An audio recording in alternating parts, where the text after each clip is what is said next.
বন্ধুরা নমস্কার। বিষয় যে কারণে অশান্তি। বন্ধুরা, আমাদের যাদের অশান্তি একবার পেয়ে বসে না, এবং এটি যদি উত্তরোত্তর বৃদ্ধি পেতে থাকে, সেই মানুষের কখনো কখনো মানসিক সন্তুলন চলে যায় এবং সে আত্মহত্যার মতো ভয়ঙ্কর পথ বেছে নেয়। এখন বিষয় হলো কি, সে দেহটা তো চলে গেল, দেহ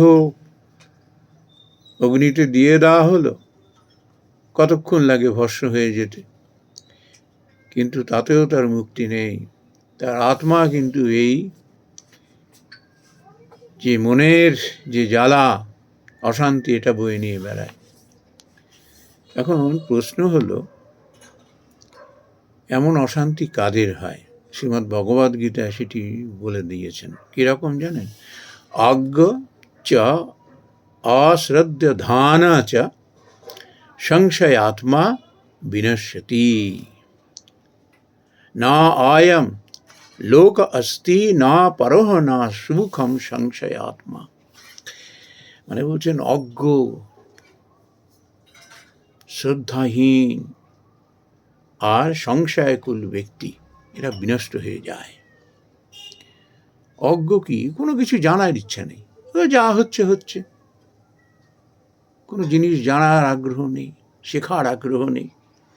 শ্রদ্ধাহীন, কোনো জিনিসের প্রতি শ্রদ্ধা নেই। যে জিনিসের প্রতি শ্রদ্ধা নেই, সে জিনিস শিখবে কেমন করে? তা আয়ত্ত হবে কি করে? আর এইসব মানুষ কিন্তু সংশয়াকুল হয়। কোনো জিনিসে তার মন স্থির থাকে না, বিশ্বাস আসে না। এই মুহূর্তে একটা জিনিস বিশ্বাস করলো, পরক্ষণে পাশ ফিরতেই আবার তার প্রতি সন্দেহ এসে গেল। সংশয় আত্মা, সব সময় মনের মধ্যে সংশয়, কিছুতেই স্থির হতে পারছে না। কোনটা গ্রহণ করবে, কোনটা ত্যাগ করবে, কোনো ডিসিশনই নিতে পারছে না। এরকম মানুষ বিনষ্ট হয়ে যায়। বলছেন এরকম যে এরম ব্যক্তির সংশয় যার মনের মধ্যে বাসা বেঁধে রয়েছে, তার ইহলোক নেই, পরলোক নেই। ওই যে বললাম না, পরলোকেই সে অশান্তি বহন করে বেড়ায় সেই আত্মা, সুখ নেই। এই তো গেল যে কাদের এই ধরনের পরিণতি হয়। মৃত্যুকালেও, মৃত্যুর পূর্ব মুহূর্ত পর্যন্ত সে অশান্তি বয়ে বেড়াচ্ছে, তারপর প্রাণ চলে গেল, তারপরেও সেই আত্মার আর মুক্তি নেই। এরকম পরিস্থিতি কেন, কীরকম হয়, কেন হয়, কাদের হয়? এই শ্রীমদ্ ভগবদ গীতা এটি বলে দিলেন। এখন প্রশ্ন হলো যে কে চাই বলুন তো এই ধরনের অশান্তি? সারা জীবন যতদিন বেঁচে থাকবো ততদিন কুড়ে কুড়ে সেই অশান্তি খাবে, তারপর মরে গেলেও তারপরেও আর শান্তি নেই। মৃত্যুর পরেও সেই আত্মা সেই অশান্তি বয়ে নিয়ে বেড়াবে। কি জ্বালা, কি জ্বালা! বলছেন ভয় নেই, তুমি জীবিতকালেই এই অশান্তি মুক্ত তুমি হতে পারবে, ভয় নেই। আবার এরম বলছেন, যথা এধাংসি সমিধ্য অগ্নি ভস্মসাৎ কুরুতে অর্জুন জ্ঞানাগ্নি সর্বকর্মাণি ভস্মসাৎ কুরুতে তথা। মূল চাবিকিটি বলে দিলেন যে এই যে তোমার মধ্যে যে অজ্ঞতা, তোমার মধ্যে অশ্রদ্ধা, তোমার মধ্যে যে সংশয়, এর মূলে কি জানো?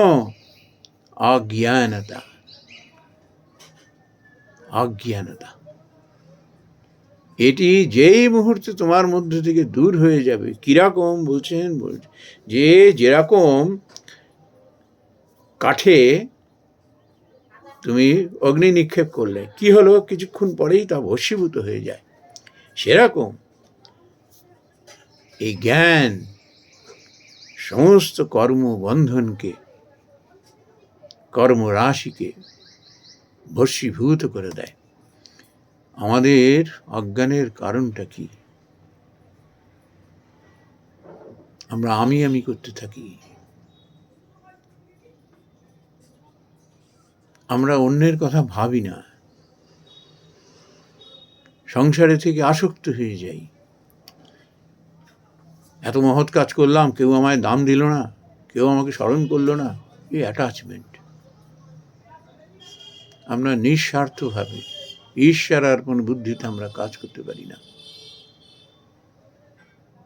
সংসারে থেকে আমরা এই কামনা বাসনার মধ্যে মজে গিয়ে একের পর এক মনের মধ্যে অশান্তির বীজ বপন করতে থাকি।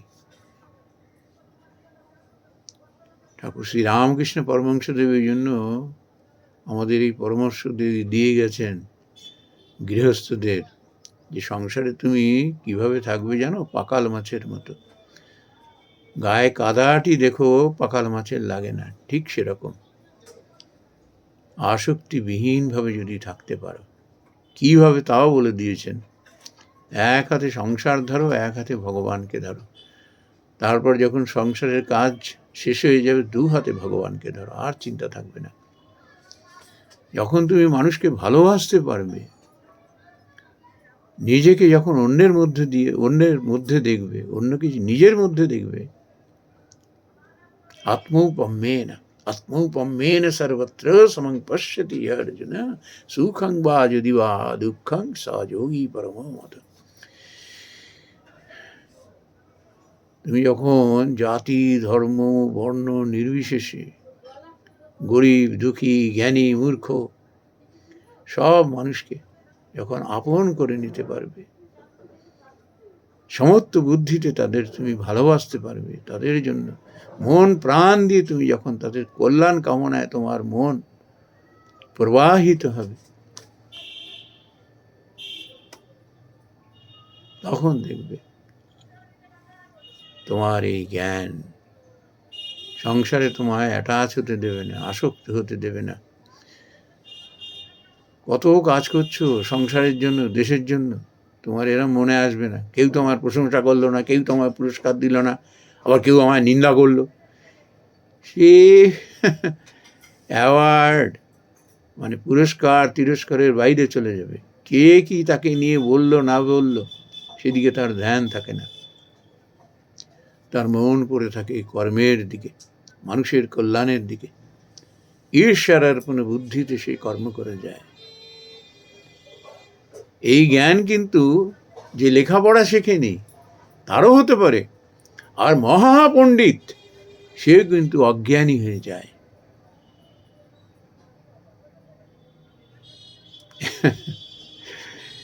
ঠাকুর সকলকে, জ্ঞানী অজ্ঞানী প্রত্যেককে বলে গেছেন, যদি সংসারে নিরাসক্ত হয়ে থাকতে চাও, ওই পাকাল মাছের মতো, পদ্ম পাতার মতো, এক হাতে ভগবানকে ধরো, এক হাতে সংসার ধরো। তারপর যখন সংসারের কাজ ফুরিয়ে যাবে, দু হাতে ভগবানকে ধরো, আর কোনো চিন্তা থাকবে না। সমস্ত চিন্তা তোমার চিন্তামণি নিয়ে নেবে, তুমি শুধু কর্ম করে যাও। দেখবে মৃত্যুর শেষ মুহূর্তে তুমি ভগবানের সেই শ্রী তোমার চোখে মুখে ভেসে উঠছে। জগতের প্রতি, সংসারের প্রতি তোমার কোনো আর মমত্ব বোধ থাকবে না, অ্যাটাচমেন্ট থাকবে না। তোমার কর্ম শেষ। রিটায়ারমেন্টের পরে আমরা যখন রিটায়ার্ড হয়ে যাই, তখন আবার সেই অফিসটা ঠিকমতো চলছে কিনা, ওই লোকগুলো ঠিকমতো এলো কিনা, অমুক হলো কিনা, তমুক হলো কিনা, এগুলি আমরা আর ভেবে দেখি কি? বলে এবার তুমি অবসর নাও, এবার তোমার ব্যক্তিগত লাইফে তুমি ফিরে যাও। যা তুমি দিয়ে গেছো নিশ্চিন্ত থাকো, ভালো যা দিয়েছো সেটা অনুসরণ করা হবে, তুমি আর এইটাই চিন্তা করো না, এবার তুমি তোমার কথা চিন্তা করো। ঠিক ভগবানের কাজ মনে করে সব কর্ম করো, তোমার কিচ্ছু চিন্তা করতে হবে না। ঈশ্বর অর্পণ বুদ্ধিতে কাজ করতে পারলে তিনিই তোমায় গাইড করে দেবেন কি করবে না করবে। সমস্যার শত পাহাড় এসে যদি সামনে দাঁড়ায়, এতটুকু সে উদ্বিগ্ন হবে না, এতটুকুও না। তার উদ্দেশ্য লক্ষ্য হলো একনিষ্ঠভাবে তাতে মন দেওয়া, সেটাকে সম্পন্ন করবার চেষ্টা করা। বিফল হলো কি জয়ী হলো সেটা নিয়ে তার কোনো উদ্বেগ থাকে না, সেটা নিয়ে তার চিন্তা থাকে না, তার লক্ষ্যই থাকে কর্মে। এরম জ্ঞান হয়ে যায় তখন। কোনো সমস্যার দ্বারা সে পীড়িত হয় না, আবার কোনো সুসংবাদ সুখে এসে একেবারে উল্লাসিত হয়ে তার মানসিক সন্তুলন চলে যায় না।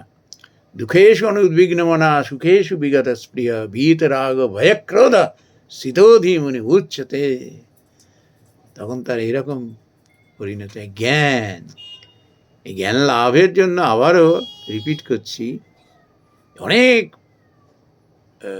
গ্রন্থ পড়তে হবে, অনেক ডিগ্রি অর্জন, নট নেসেসারি।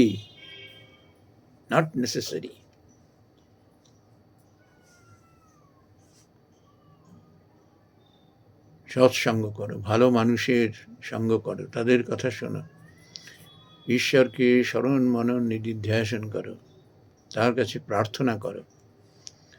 তিনি চাইলে ক্ষীণা হয়। মূকং করোতি বাচালং পুঙ্গুং লঙ্ঘয়তি গিরিম যৎ কৃপা তমহং বন্দে পরমানন্দ মাধবম। ঈশ্বর চাইলে সব কিছু হয়। কত মানুষকে আমরা দেখি, কত ডিগ্রি অর্জন করেছে, কত পুঁথি পড়েছে, মন পড়ে রয়েছে সেই ভাগাড়ে। কত নিন্দনীয় কাজ সে করে চলেছে, কত গর্জিত কর্ম সে করছে। আবার দেখো, এমনও মানুষ আছেন তারা অত ডিগ্রি নেই, কিন্তু তার মধ্যে রয়েছে একেবারে সেই জ্বলন্ত বেদান্তের জ্ঞান, ব্রহ্মজ্ঞান রয়েছে। সাধনা, ইচ্ছা, এই শ্রদ্ধা, ভক্তি। আবার এড়িয়ে বলছেন, শ্রদ্ধাবান লভতে জ্ঞানম তৎপর সংযতেন্দ্রিয় জ্ঞানম লব্ধা পরম শান্তি অচিরেনা অধিগচ্ছতি। এই জ্ঞান লাভের উপায় আবার বলে দিয়েছেন, শ্রদ্ধাবান লভতে জ্ঞানম। আর জিতেন্দ্রিয় হতে হবে তোমার, মূল এটি। মানুষের মধ্যে যদি শ্রদ্ধা থাকে, জিতেন্দ্রিয় স্বভাব হয়, সমস্ত কিছু তার কাছে এসে ধরা দেয়।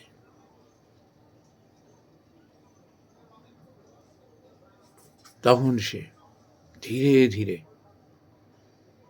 জ্ঞানালোকের সন্ধান পায় এবং জীবনে পরম শান্তি লাভ করে।